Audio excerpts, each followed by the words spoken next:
Hello and welcome back to the newest tutorial. So today what we're going to be talking about is really just discussing the different types of registrations that you can create for your event. And this is also known as flow type.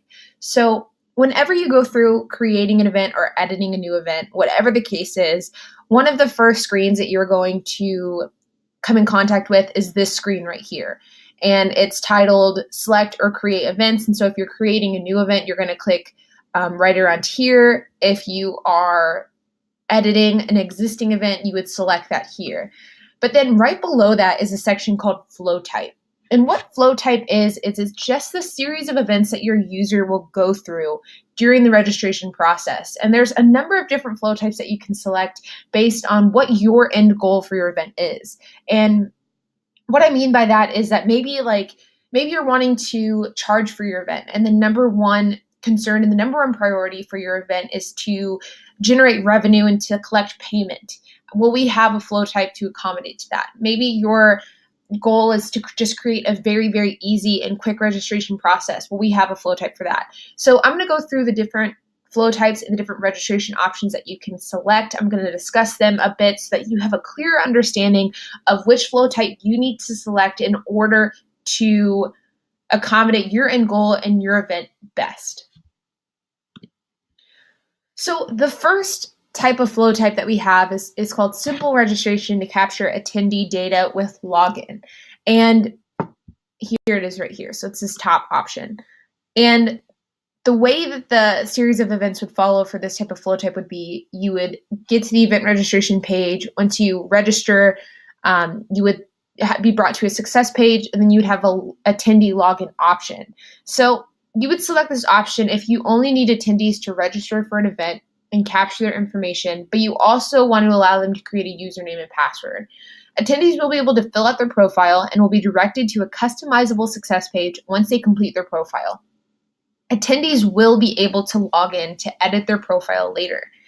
Now, this is a really good option if you're wanting to capture attendee data.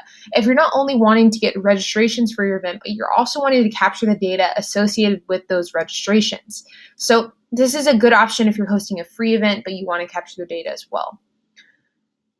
The next option is registering for a free event. This is the flow type for this would be event registration, tickets, and then success page. And so you would select this option if you needed to create an event and allow attendees to select tickets and packages but not have payment integration. Once an attendee fills out their profile and chooses their tickets and packages, they will be directed to a customizable success page. Attendees will then be able to log in and edit their profile later. Now, the two of these events, the first two, are very similar. They both do not require payment. They both have login, capturing data for your attendees, and they both have a success page as well.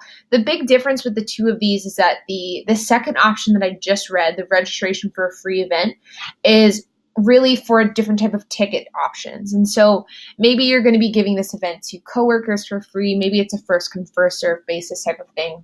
Whatever the case is that the big difference here is that there's different packages and different ticket types associated with the second option, whereas that is not the case for the first one.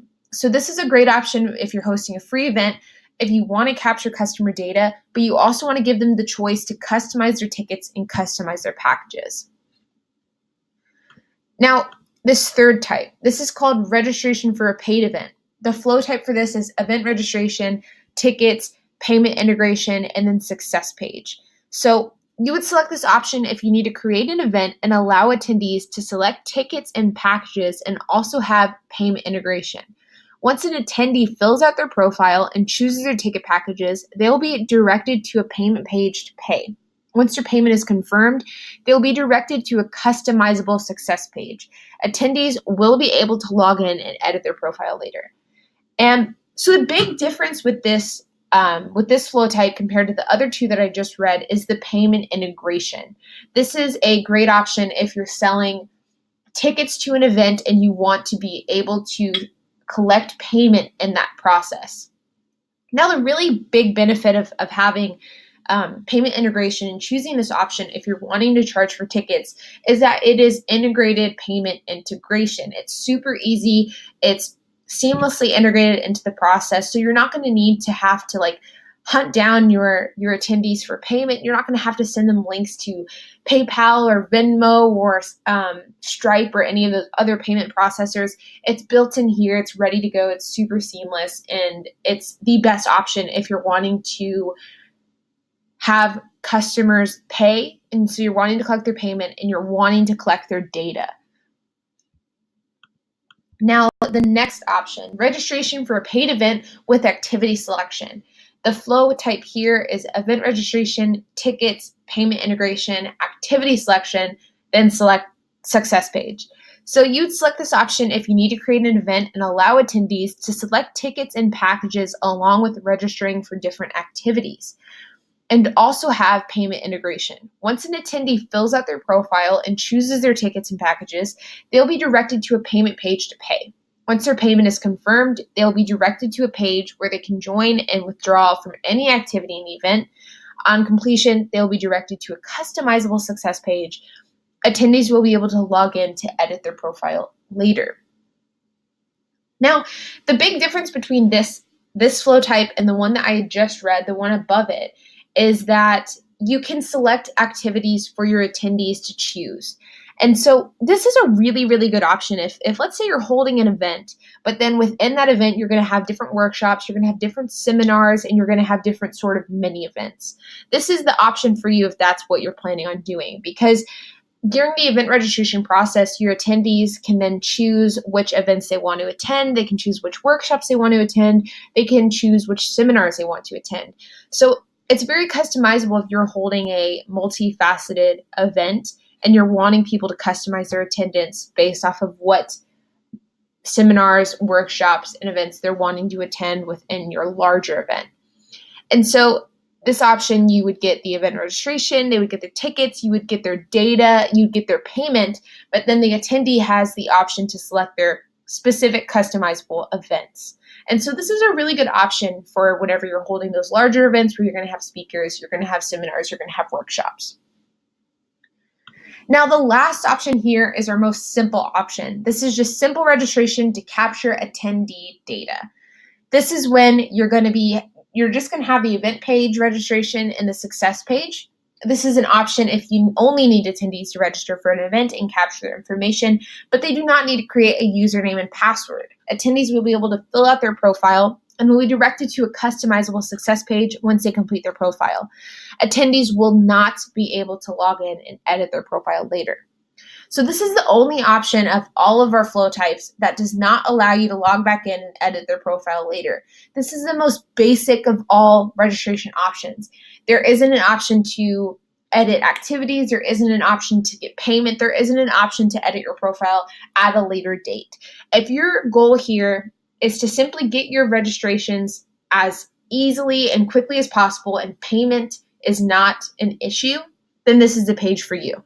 This is very easy. It's very simple. It's very quick. If you're maybe hosting an event where you will be selling something later on, this could be a good option for you because it allows your viewers and your registrants to attend the event without having to give up any of their information, which is sometimes something that people are a bit leery about. So this is a really good option.